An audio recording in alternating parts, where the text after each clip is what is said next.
Hello, I wanted to show you the outcome or the little experiments that I've been doing with flower pigment. This one is from a poppy and dyeing fabrics. Now, you're not going to be able to dye large quantities of fabric with the petals from a few flowers. So I wanted to just explore what you could do, and this is a piece of fabric that's been dyed with just a few poppy petals, so we're talking about no more than a handful. And I thought, well, what could you do with it? Maybe you could use it for dyeing a piece of bunting, because you don't have to have all your pieces of bunting the same colour. So on the left you can see the first time I tried to do it. This is a piece of what I suspect, although I don't have the fabric label anymore, is polyester and cotton, and it's probably got quite a high content of polyester, and polyester really doesn't want to take the dye, and that's probably why it hasn't taken at all. On the right hand side you've got the same fabric which has been dyed with the same poppy petal extract, just extracted with water. But this time we soaked the cloth in soy milk, because soy milk contains protein and the dye is much more inclined to stick to that protein, even though it's got polyester in it, which otherwise really wouldn't dye at all. So if you look at the two, I mean, it would be worthwhile doing. I haven't tried washing these, so I'm not going to say what would happen if you washed them. But I think if you wanted to do a bit of temporary bunting and you had some fabric which was a high synthetic, particularly polyester is one of the things that really doesn't want to dye, then pre-treating it by soaking it in soya milk, it does really help the dye to take. And that's just a water-based poppy petal extract.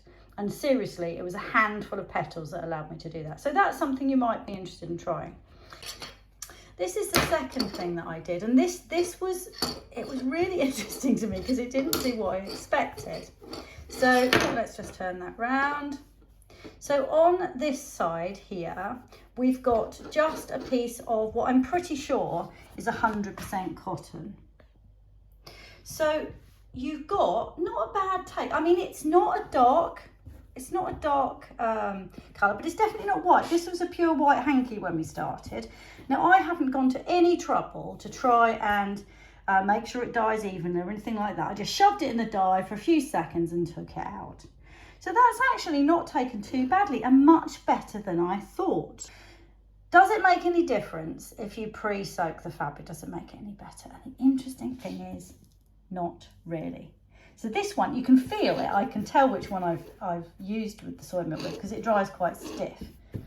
And the conclusion is, why would you want to then pre-treat it with soy? Well, maybe you wouldn't. I mean, I look at those and I think, really, if either of them is darker, I think it's the one that I didn't treat. And apparently this is because stains, as compared to actual dyes, they physically bond, and therefore the fact that it's a cellulose cotton and that a lot of natural dyes don't take is irrelevant here, because we're using a stain. And as you know, a cotton t-shirt can stain quite easily. So I wouldn't bother if you actually have cotton fabric and you wanted to do a bit of bunting and you know that it's cotton, then it's not worth faffing about. Just try it. If it's a type of pigment that is going to stain the fabric, it probably work fine.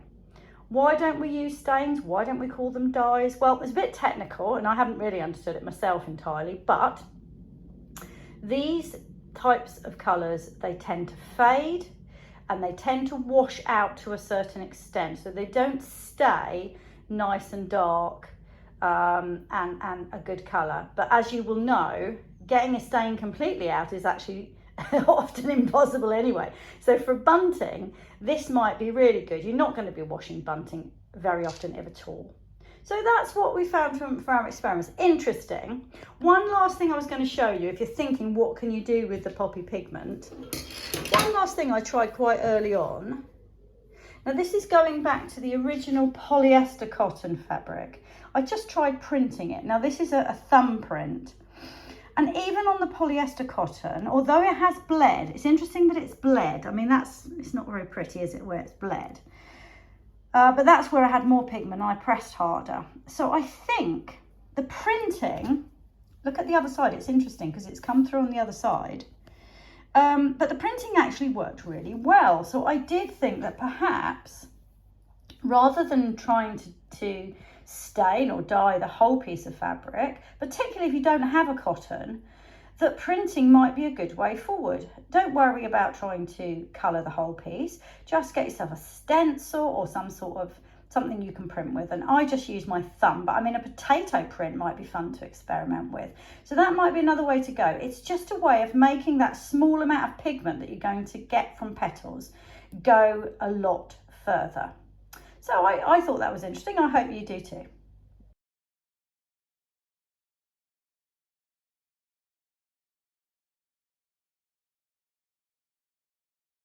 This is a little extension of the poppy pigment video. We're just going to try and do something else with the pigment. So I've crushed up some more poppies and I've added a bit more water, and this time we're going to strain them. So I've got two little sieves inside each other there. One's a tea strainer and one's a nylon sieve. Just because I really want to get all the bits out, because then we're going to try and put it in this little spray bottle here, and we are going to spray it onto this fern that I've got over here, which is, I've stuck it to a bit of watercolour paper. So I'll strain the liquid and then we'll come back and see how it works when I put it in the bottle. So let's just pour that into the bottle.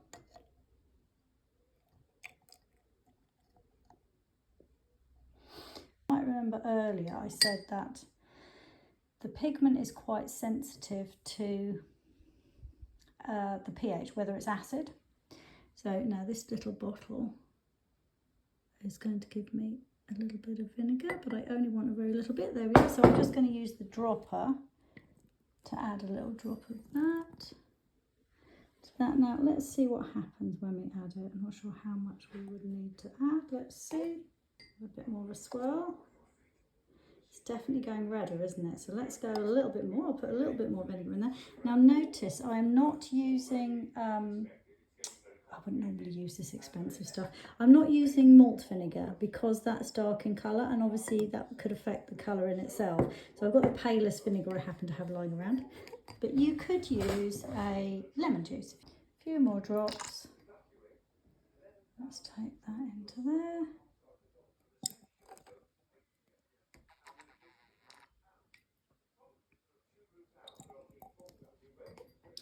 And let's see.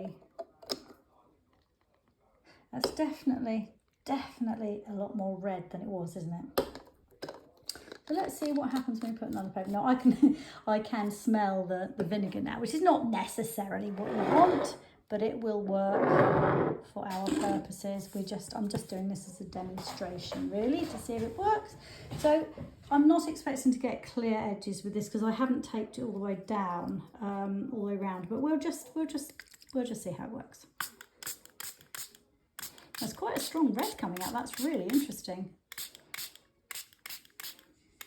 Now I think I've probably overdone that. I think it's so runny that I'm going to struggle to see the shape of the fern, but I'm just going to let that soak in because obviously if I take it off now it might run into all the other bits.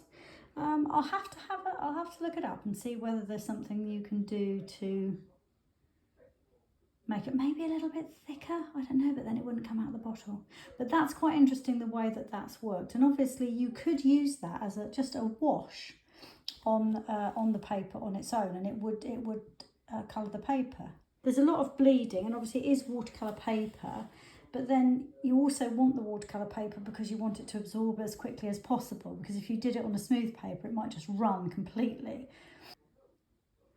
I think we could possibly take it off now because I think what's running is run to the edges because the paper is slightly curved. Let's take the tape off and see. I've stuck it at the top here with double-sided tape and just at the bottom with a piece of tape over the stalk. So look, that's really rather pretty. I'm sure I could have prepared it better. And what's happened at the top there is that's actually, some of the fern has stuck to the tape. So I haven't managed to get the tape off. So when I get the tape off, that will go. But you can sort of get the idea.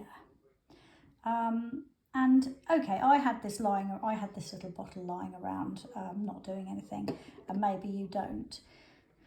But really, I've got free paint here, and I'm sure there's lots of other things you could think of to do with it. Hello, well, I wanted to show you the outcome of the poppy pigment that we used in a spray bottle. This is a real surprise to me because this the colour in the spray bottle, if you go and watch the video where we did this, was bright red. And when you sprayed it onto the paper, this is a watercolour postcard, so it's watercolour paper that I thought would be nice for this. And when I sprayed it on, it was a really vivid red. I'd used vinegar to acidify it to try and keep it red. But as it dried, it went, first of all, it went blue, and now you can see it's almost grey. Now, I wouldn't say that was unattractive, but if you're going to go to the trouble of extracting a red pigment from a poppy, I was a bit disappointed that it hasn't retained any of that colour at all. Nice effect, that's a fern that I've used to spray over. But yeah, the colour's a bit disappointing. And when I painted it onto regular printer paper, I got a very similar colour when it dried. Very similar. That's just the regular paper. That's when we tried to treat the paper with soy milk to affect the way it took. Very little difference in those.